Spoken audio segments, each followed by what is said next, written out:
It's official. The LSU football program has hit rock bottom. There is so much stuff going on. We're going to talk all about it in today's video, and also we're going to focus on what's going on with Texas A&M. They are doing the unthinkable and shocking the college football world. I thought about splitting these topics up and giving them their own video. We're going to do it all in one because later tonight, if we can get this video to 500 likes in 2 hours, I know you guys can do it. It's not much. We'll double upload. It's Friday. I'm feeling good, and I know you guys, you want to see another video. 500 likes in 2 hours if you want the double upload. If we don't reach the like goal, then we won't upload. As always, if you're new to the channel or just simply not subscribed, I'd really appreciate it if you join our family. Hit that subscribe button. Really helps the channel out. And without further ado, let's get into it. I think I'm going to start with LSU first. I believe it's the most interesting part of this video, at least in my opinion. To give you a little backstory, LSU, they didn't have, what's the best way to say this, a good season. It went downhill extremely fast. As much as I like Ed Orgeron as a person, he's not that great of a coach. We can all agree on that. It was awesome he won that championship with Joe Burrow. That was a magical season. Ever since then, it hasn't been good. LSU did what everybody expected them to do. They fired him, and they've recently hired Brian Kelly. If you had to ask me, I think Brian Kelly was one of the best coaches you could have got for the job. It could have been much worse. The only argument and complaint I've seen so far is that he doesn't fit the culture of LSU. Here's what I gotta say about that.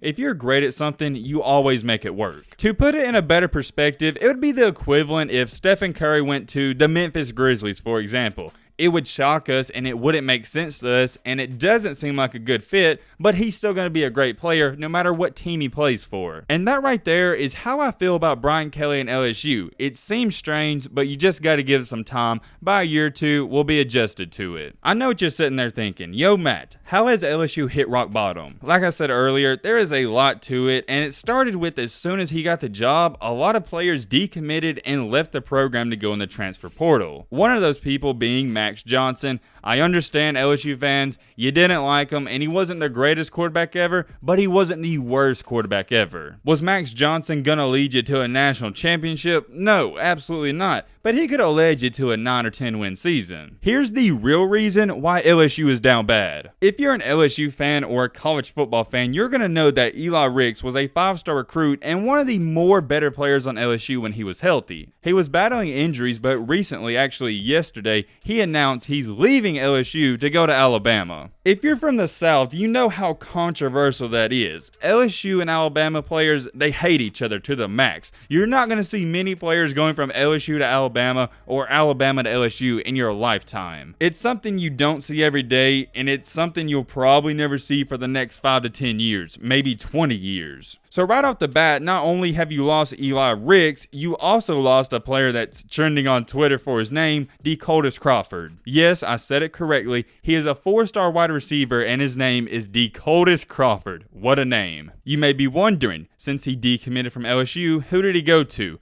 Out of all the schools in the country, he went to Nebraska. Is that not a red flag to some of you guys? How does LSU, a solid football program, lose a 4-star recruit to Nebraska? For example, somebody tweeted out, I'm just seeing this, dang, prayers for Decoldus. Nothing's wrong with him. He just has to go play for Nebraska. And then under that, somebody said, the greatest 3-9 team in college football history with praying emojis. If you know the memes, everybody's mocking their fans. Nebraska has some of the most delusional fans. They could be 2-10 and they'd say, oh, well, we're the best 2-10 team in the country. Every game we lost, it was close. I don't know the last time I said it, but I know I've said it on this channel. I have a quote I live my life by. Winners win and losers lose. And what that quote tells you, not just in football, but in life, winners in life always find a way to win, no matter if it's 50 points or 5 points. It's vice versa. Losers in life and in football, basketball, any sport always somehow find a way to lose. I don't care if you're 3-9 and you lost by 1 point every single game. You still lost. Nebraska's not a good football team. They're not going to be good next year, and they're not going to be good the year after that. Whenever these delusional Nebraska fans realize that,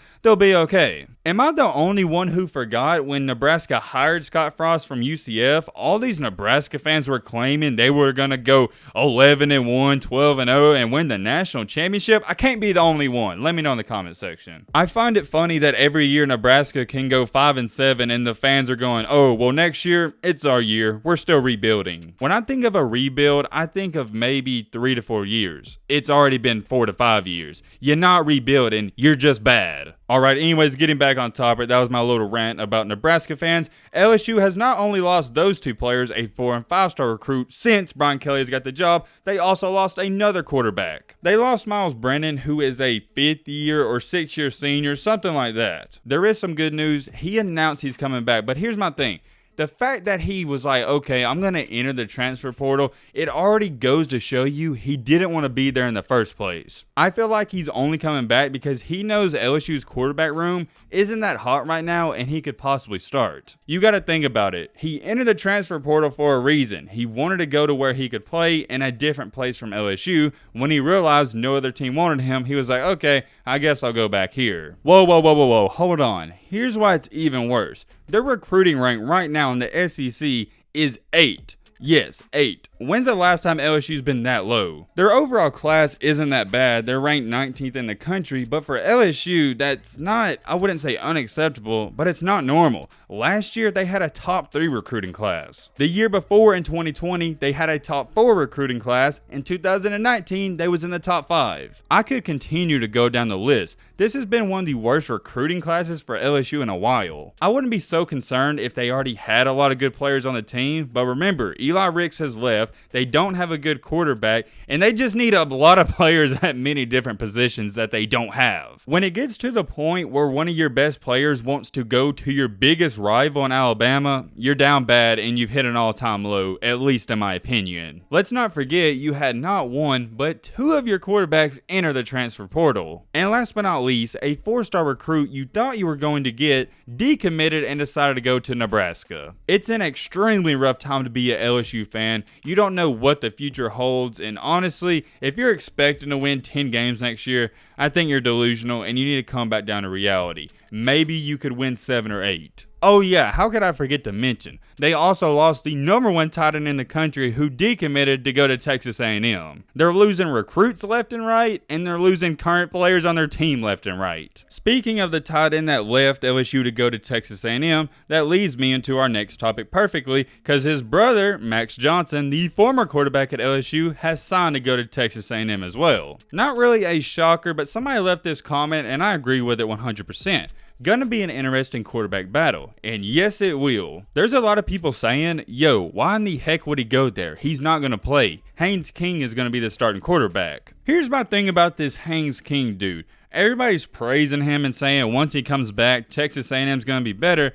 Well, when he played last year in the 2 games he was in, he didn't do that hot, and he didn't impress me whatsoever. He looked like a below average quarterback. He only played in really 1 game in the first couple of snaps in a second game, but still, from what I saw, there was nothing to lead you to believe he's the chosen one, and he's even going to start next year at quarterback. In his first game against Kent State, he was 21 for 33, had 300 yards, with 2 touchdowns and 3 interceptions. I do want to throw in there, 2 of those interceptions were not his fault, but still, against Kent State, he didn't wow me or say, oh man, that guy, he could lead Texas A&M to the playoffs. In the next game, when he got hurt, he was only 1 for 2, so he didn't play that much. I can't really speak on it. Okay, let me backtrack on what I said. Maybe me saying he looked like a below average quarterback, that was taking it too far. What I'm getting to, and what I was really trying to say, is I see all these Texas A&M fans saying, oh, once Haynes King comes back, we're going to be a different team. My counter argument to that is, how do you know? He didn't even play that many games, and he threw 3 interceptions in 1 of his starts. To put it in a better perspective, it wasn't like the Caleb Williams effect where you saw him play 1 game against Texas and he wowed you and you thought maybe he could win the Heisman one day. Who knows? King could be a great quarterback and he could win the Heisman next year. But how do you know that, and how would I know that with such a small sample size? That's my opinion on the quarterback battle. I would not count out Max Johnson to win. He's not going there to sit the bench. He's going to battle for that starting spot. I'm not saying he's going to win it. I don't expect him to win it, but he could. Let's talk about Texas A&M that has done and is currently doing the unthinkable in the college football world. No, I'm not overhyping it. They're doing the unthinkable. There's no other way to put it. As to when I'm speaking, it's not over, but after a big signing day, they sit at top and they have the #1 recruiting class, not in the SEC, but the entire country. Right now, they're ahead of Alabama and ahead of Georgia. The last time a team that finished #1 in recruiting that wasn't Alabama or Georgia was over 11 to 12 years ago. The recruits they got is unreal. They got 4 of the top 20 recruits and they got 12 or 13 out of the top 100. I want you to sit back and understand, out of every 10 players in the top 100, they're getting at least one of them. And over that, actually. It's like 1.1 or 2%. I get the A&M fans, they knew they had a top class, and I did too. I knew they were going to finish in the top 4 or 5, but not #1. My biggest question I have is how in the heck are they landing all these recruits with them not going 12-0 every year and 11-1? They go 8-4, 9-3 every season. Let me know down in the comments section, but I want to know what is so appealing about going to Texas A&M. They're not one of the top teams. They've never made the college football playoffs, and they've really disappointed every season.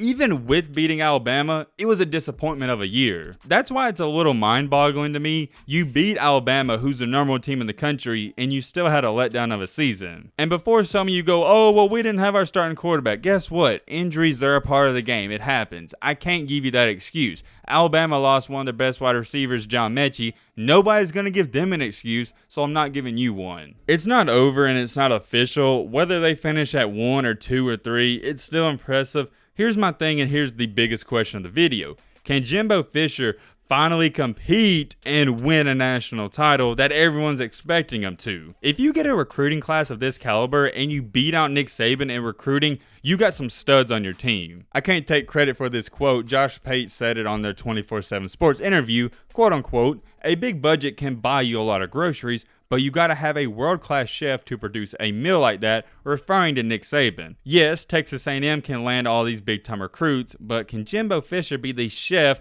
that puts all of it together? I gotta be 100% honest with you guys, just like always. I've never bought into the Jimbo Fisher hype. I think he's overrated, and he hasn't proven anything in the SEC. I think he's a good coach, of course, I'm not stupid, but I don't think he's a great coach. He always seems to somehow disappoint his fan base and go 8-4 every single season, and they've always gotten curb stomped by Alabama. Look, I get it, they beat them this year, but it doesn't make up for getting Millie rocked the past 7 to 8 seasons. And especially now, if he can't win a national title with this recruiting class, I'm not going to think he's even that good after all. Can Jimbo Fisher finally put it all together and win? He hasn't even won an SEC title. Can he do that first and maybe a national championship? I guess we'll have to wait and see. I haven't jumped on the Jimbo Fisher train, and I probably never will until he proves me wrong. Let me know your thoughts on this down below, and like I said, 500 likes in 2 hours. Is that what I said? Something like that. We'll double upload. Leave a like, subscribe if you're new, and as always, let's be great. I'm out, y'all. Peace.